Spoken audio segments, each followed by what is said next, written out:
Market లో invest చేసి మీ డబ్బులు డబుల్ చేసుకోవాలనుకుంటున్నారా? సుందరరామిరెడ్డి గారి లైవ్ సెమినార్ కి అటెండ్ అవ్వండి.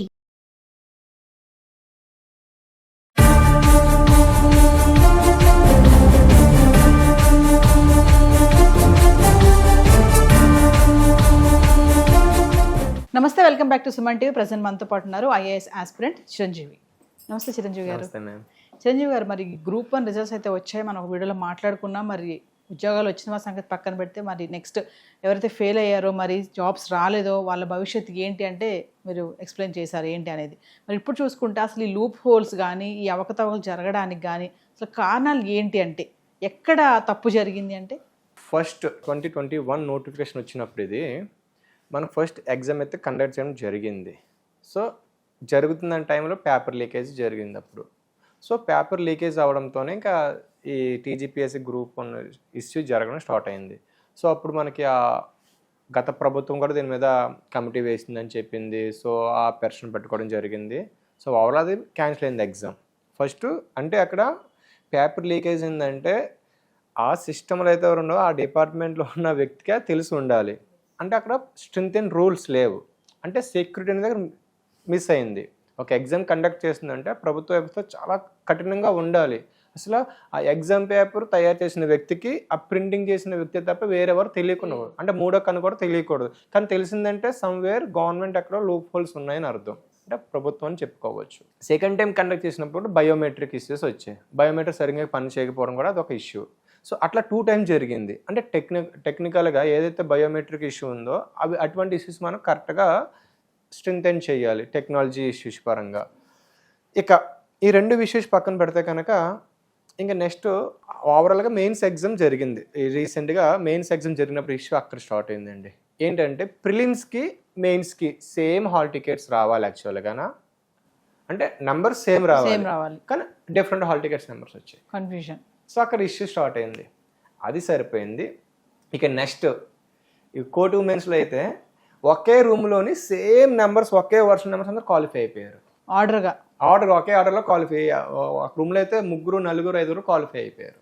సో ఎట్లా పాసిబుల్ అయింది? సో అక్కడ క్లియర్గా తెలుస్తుంది అక్కడ సమ్వేర్ లూప్ హోల్స్ జరిగినాయని. సో దీనికి ఓవరాల్గా ప్రభుత్వ వ్యవస్థ ఏదైతే నిర్వహించిందో, అంటే ప్రభుత్వం చెప్పకూడదు, టీజీపీఎస్సీ నిర్వహణలో లూప్ హోల్స్ అని క్లియర్ కట్గా అర్థమవుతుంది. సో కరెక్షన్స్ కూడా జరిగింది. అక్కడ కరెక్షన్స్ కూడా సరిగ్గా చేయలేదు. అంటే ఏంటంటే ఒక గ్రూప్ 1 అభ్యర్థి రాసే ఎగ్జామ్కి ఒక డిగ్రీ క్వాలిఫికేషన్ ఏదైతే ఉంటారో ఆ ఈవెన్ జేఎల్ అంటే జూనియర్ లెక్చరర్స్, డిగ్రీ లెక్చరర్స్ కూడా దానికి ఎవాల్యుయేషన్ చేశారు. అంటే ఇప్పుడు నాలెడ్జ్ ఉండదు కదా వాళ్ళకి, నాలెడ్జ్ ఉండదు. ఇప్పుడు ఫర్ సపోజ్ పాలిటీ అంటే పాలిటీ సంబంధించిన చెయ్యాలి, కానీ ఆ సబ్జెక్ట్ మీద అవగాహన లేని అభ్యర్థి ఆ యొక్క పర్సన్ దాన్ని ఇవాల్యుయేట్ చేశారు. అంటే ఇవాల్యుయేషన్లో కూడా ప్రాపర్గా నిర్వహణ జరగలేదు. అంటే ఎగ్జామ్ కండక్ట్ చేసే నుంచి పేపర్ ఇవాల్యుయేషన్ వరకు కూడా ప్రాపర్గా ఒక ప్రాపర్గా ఒక పని అంటే ప్రాపర్గా ఇది కూడా నిర్వహించలేదు ప్రభుత్వ టీజీపీఎస్సీ అనేది. సో ఓవరాల్గా ప్రిలిమ్స్ మెయిన్స్ ఎగ్జామ్ వరకు కూడా ఏంటంటే లూప్ హోల్స్ జరుగుతూనే వచ్చాయి. అదే ఆబ్వియస్లీ చెప్పవచ్చు, వ్యవస్థలోనే లూప్ హోల్స్ ఉన్నాయని చెప్పవచ్చు. సార్ ఇప్పుడు గ్రూప్ 1 ఈ సింగిల్ జడ్జిమెంట్ని ఇప్పుడు నిలిపివేసారు అనుకోవచ్చా తీర్పుని? మరి స్టే ఇచ్చింది. సో దీని ముందు చెప్పాలంటే మెయిన్స్ రిజల్ట్స్ వచ్చే ముందు GO 21, 29, 51 ఇష్యూ జరిగినప్పుడు కూడా సుప్రీంకోర్టుకి వెళ్ళారు, స్టే ఇమ్మని చెప్పారు. కానీ సుప్రీంకోర్టు ఏం చెప్పిందంటే రేపే ఎగ్జామ్ అంటే అక్టోబర్ 21 ఎగ్జామ్ జరుగుతుంది, 20 జడ్జిమెంట్ ఇచ్చింది. సో రేపే ఎగ్జామ్ జరుగుతుంది కాబట్టి ఇప్పుడు మేము దాన్ని క్యాన్సిల్ చేయలేము, సో దాన్ని మేము ఏం చేయలేమని చెప్పి సుప్రీం కూడా చెప్పేసింది. సో మెయిన్స్ ఎగ్జామ్ అయిపోయింది, ఇంకా రిజల్ట్స్ కూడా వచ్చేసాయి. రిజల్ట్స్ వచ్చాక ఇష్యూ జరిగింది మళ్ళీ ఏంటంటే జనరల్ ర్యాంకింగ్ లిస్ట్ కూడా ఇవ్వడం జరిగింది. సో అక్కడ ఇష్యూ జరిగింది ఏంటంటే ఎవరైతే మంచి మార్క్స్ వచ్చాయో ఆ అభ్యర్థి ర్యాంకులో లిస్ట్ లేదు, కానీ ఎవరైతే చదవలేదో, కష్టపడలేదో, సో వాళ్ళకి అవకతవకలు జరిగాయి కదా ఈ ఎగ్జామ్ సెంటర్స్లో, వాళ్ళకి లిస్ట్ పేర్లు ఉన్నాయి. సో అప్పుడు స్టార్ట్ అయింది ఏంటంటే ఈ ఆస్పిరెంట్స్ అందరూ కూడా హైకోర్టుని ఆశ్రయించారు. హైకోర్టు ఏం చేసిందంటే 2 months గడువు తీసుకొని 222 పేజీలు తీర్పునిచ్చింది. సో ఏమని ఇచ్చిందంటే ఓవరాల్గానే టీజీపీఎస్సీ నిర్వహణలో లోపాలు చాలా ఉన్నాయి. సో దీనికి అభ్యర్థులు నష్టపోతారు కాబట్టి మీరు దీనికి ఏం చేయాలంటే రీవాల్యుయేషన్ చేయండి, లేదా రీమెయిన్స్ అని పెట్టండి, మీ చాయిస్ అని చెప్పి సింగిల్ బెంచ్ జడ్జిమెంట్ ఇవ్వడం జరిగింది. సో ఇస్తున్నారు టైంలో మళ్ళీ ఏం చేసిందంటే టీజీపీఎస్సీ డివిజనల్ బెంచ్కి వెళ్ళడం జరిగింది. అప్పీల్ చేస్తే అదేం చేసింది, డివిజనల్ బెంచ్ స్టే ఇచ్చేసింది. అంటే ఇక్కడ న్యాయ వ్యవస్థ కూడా సరిగ్గా లేదని అర్థం చేసుకోవచ్చు. అంటే ఇంత ఫాస్ట్గా నువ్వు 15 daysలో నువ్వు 2 months చదివి 200 పైగా పేజీల్లో జడ్జిమెంట్ ఇచ్చిన ఒక జడ్జిమెంట్ నువ్వు వితిన్ 15 daysలో డివిజనల్ బెంచ్ ఇచ్చేసిందంటే దాన్ని ఏం అర్థం చేసుకోవాలి అంటే న్యాయ వ్యవస్థ కూడా సక్రమంగా పని చేయట్లేదని చెప్పి క్లియర్గా అర్థమవుతుంది ఇక్కడ. చిరంజీవి గారు, మరి రీసెంట్ గా మనం నేపాల్ ఇష్యూ మీద మనం ఒక వీడియో చేసాము, గుర్తుందో లేదో. సో అక్కడ యువత జెన్జీ ఎంత ప్రొటెస్ట్ చేశారు. మరి ఇప్పుడు మనం ఉద్యోగాలు వచ్చిన వాళ్ళ సంగతి పక్కన పెడితే ఈ రాని ఎవరైతే ఉన్నారో ఎంతో కష్టపడి చదివారు, ఆర్థికంగా మనం అనుకున్నట్టుగా మానసికంగా కూడా వాళ్ళకి దెబ్బతిన్న వాళ్ళే ఇప్పుడు వాళ్ళు. మరి వాళ్ళందరూ కూడా ప్రొటెస్ట్ చేసే ఛాన్స్ ఏమైనా ఉన్నాయంటారా, ముందుకు వస్తారంటారా ఎవరైనా? సో ప్రజాస్వామ్య వ్యవస్థలో చెప్పాలంటే పారదర్శకత అనేది వెన్నెముకలు అనేది చెప్పుకోవాలి. ఆ పారదర్శకత లోపించిందంటే ప్రజాస్వామ్య వ్యవస్థ ఫెయిల్ అయినట్టు అర్థం చేసుకోవాలి. సో వ్యవస్థ సక్రంగా ఉండాలంటే వ్యవస్థలో పనిచేసే ఏదైతే సిస్టమ్ ఉంటుందో ప్రజాస్వామ్య వ్యవస్థ మంచిగా ఉండాలి, సక్రంగా ఉండాలంటే వ్యవస్థ సక్రంగా పని చేయాలి. ఎప్పుడైతే వ్యవస్థ సక్రంగా లేదో ఆబ్వియస్లీ ప్రజాస్వామ్య వ్యవస్థ దెబ్బతింటుంది. అదే జరిగింది నేపాల్లో. సో నేపాల్లోని అక్కడ సోషల్ మీడియా బ్యాన్ చేయడంతో జెన్జీ యువత ఆబ్వియస్లీ ప్రొటెక్షన్ చేయడం జరిగింది. సో ఇక్కడ చదువుకున్న అభ్యర్థులు జీవితాలతో ఆడుకున్నప్పుడు వాళ్ళు కంపల్సరీ కోపం తెచ్చుకునే ఛాన్సెస్ చాలా ఉన్నాయి. సో వాళ్ళు మేబీ ప్రభుత్వానికి వ్యవస్థగా నిరసన చేసే అవకాశాలు ఉన్నాయి. అదే కాకుండా వాళ్ళు సుప్రీంకోర్టుకి వెళ్ళే అవకాశాలు కూడా ఉన్నాయి. సో ఇక్కడ ర్యాంక్స్ వచ్చాయని చెప్పి అభ్యర్థులు ఎవరైతే ఉన్నారో వాళ్ళు మురిసిపోవడం కూడా ఛాన్స్ లేదు.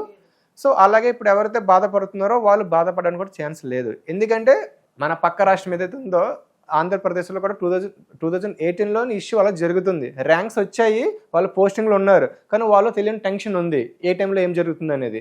ర్యాంక్స్ వచ్చినంత మాత్రాన సంబరపడాల్సిన అవసరం లేదు. అంటే ఒక విషయం చెప్పండి ఇప్పుడు ఫైనల్గా, అంటే ఇప్పుడు ర్యాంక్స్ అయితే ఎవరికి వచ్చాయో, ఎవరికైతే పోస్టులు వచ్చాయో వాళ్ళందరికీ కూడా సరిగ్గా రాయని వాళ్ళు ఉన్నారని మీరు అనుకుంటున్నారా?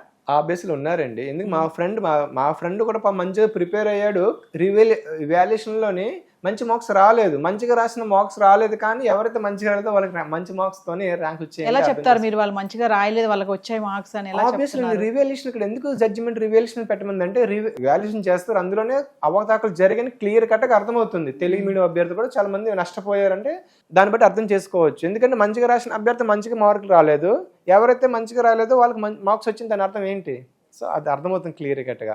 సో ఏదేమైనా ఎంతో ప్రతిష్టాత్మకంగా నిర్వహించే Group 1, Group 2 ఎగ్జామ్స్ విషయంలో అవకతవకలు చాలానే ఉన్నాయండి. పేపర్ లీకేజ్ అనుకోండి, బయోమెట్రిక్ అనుకోండి, ఇందాక మీరు చెప్పినట్టుగా వాల్యుయేషన్ కానీ, ఇన్విజిలేటర్స్ కానీ, ఆ వాల్యుయేషన్ కూడా పేపర్ కరెక్షన్ చేసిన వాళ్ళు కూడా సూటబుల్ పర్సన్స్ కాదండి, సబ్జెక్ట్ ఓరియంటెడ్ పర్సన్స్ కాకుండా, మీరు అన్నట్టుగా పాలిటీ పర్సన్ కాకుండా వేరే సోషల్ వాళ్ళు సైన్స్ చేసినట్టు, సైన్స్ వాళ్ళు సోషల్ చేసినట్టు, అంటే పీజీ ఎగ్జామ్స్ తీసుకెళ్ళి ఇంటర్మీడియట్ వాళ్ళు చేసినట్టుగా ఇలా జరిగాయని చెప్పేసి మీరు ఫైనల్గా చెప్పదలుచుకున్నారా? అవును, అభ్యర్థి జరిగిందండి, క్లియర్ కట్ అక్కడ జరుగుతుంది, న్యూస్లో కూడా వచ్చింది. ఏంటంటే ఈ ఇవాల్యుయేషన్ అనేది క్వాలిఫైడ్ పీపుల్స్తో చెయ్యలేదు అని చెప్పి క్లియర్ కట్ అర్థమైంది. సో ఓవరాల్గా నిర్వహణలో టీజీపీఎస్సీ నిర్వహణలో లోపాలు ఉన్నాయని చెప్పి క్లియర్ కట్గా అర్థమవుతుంది. ఎస్, ఫైనల్గా గవర్నమెంట్కి ఏమైనా చెప్పదలుచుకున్నారా? స్టూడెంట్స్కి కూడా, అంటే ఇప్పుడు ఎవరైతే ఫెయిల్ అయి ఉన్నారో, వాళ్ళకి జాబ్స్ రాలేదో, వాళ్ళు కూడా చాలా నిరుత్సాహంగా ఉంటారు. సో వాళ్ళకి ఏమైనా చెప్పదలుచుకున్నారు? ముఖ్యంగా ప్రభుత్వ వ్యవస్థ ఏదైనా ఒక ఎగ్జామ్ని రిక్రూట్మెంట్ చేసేటప్పుడు ముందే ప్రీప్లాన్డ్గా ఉండాలి. ఎగ్జామ్ వచ్చిన మంత్స్లోని ఈ మంత్లో మనం రిక్రూట్మెంట్ ప్రాసెస్ కంప్లీట్ చేయాలి.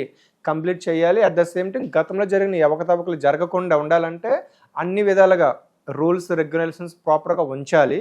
ఆ టెక్నాలజీ పరంగా కూడా ఎటువంటి ఇష్యూస్ రాకుండా ప్రాపర్గా రిఫార్మ్స్ తీసుకురావాలి, స్ట్రెంథెన్ చేయాలి. అప్పుడు మాత్రం కండక్ట్ చేయాలి. ఏదో ఫాస్ట్ కండక్ట్ చేసేయాలని చెప్పి ఏదో ఇచ్చేసాం నోటిఫికేషన్ కాకుండా అభ్యర్థుల దృష్టిలో ఆలోచించి మీరు సక్రమంగా నిర్వహించాలి. అప్పుడు మాత్రం మీరు ఒక మంచి వ్యవస్థ పనిచేస్తుంది.